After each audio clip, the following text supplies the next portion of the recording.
someone says you have privilege, it doesn't mean that you were born with a silver spoon in your mouth. And it doesn't mean that you didn't have challenges along the way. If you are talking about white privilege, it may mean, in part, that one of the challenges you had was not the color of your skin. But I don't even start there. I really start talking about my own privilege. Most people have some level of privilege, and again, it will vary.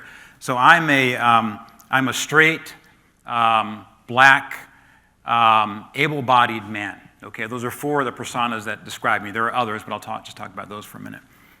So being straight, one of the privileges I have is, I'm a grandfather now, but back when I had kids, I could drop my kids off at school, and I would never have to worry about them being ridiculed because they had 2 moms or 2 dads. It's something that never even entered my mind. Never had to think about it. That's a privilege for me. I'm black, and I've been black most of my life, and so the advantage there is in this world of COVID. You've heard the term the unfortunate term of the Chinese flu, and with that being in place, then, and a number of people not being able to tell the difference between anyone from an Asian background out there, then anyone who is Asian is subject to harassment and ridicule. And I have friends that were stopped at the airport. A Vietnamese friend of mine was stopped at an airport and harassed and blamed for COVID. And so being black, that's something I don't have to worry about going through this. That's something that someone else has to deal with. I am able-bodied, and I have no visible disability. So I never have to worry about access to a facility. I never have to worry about my workspace being configured for me. Those are things that never enter my mind, and that's a privilege for me. I'm a man, and as a man, I'm given the benefit of the doubt at times when women are not. He says, "Hey, Lee, you know what? I can tell you this."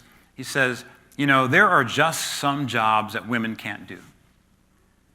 And I said, "Oh, what's he talking about? He's talking about heavy lifting or something like that," which isn't even fair because I know some women that can outlift men.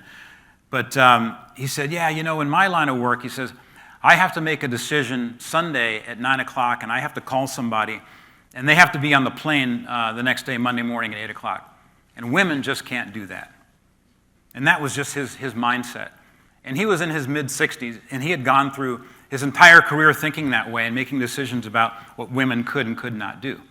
And that's just an example of how being a man, I'm automatically given the benefit of the doubt in certain situations. So when I think about those things, those are some advantages that I have. Those are some privileges that I carry with me because of my personas, because of who I am.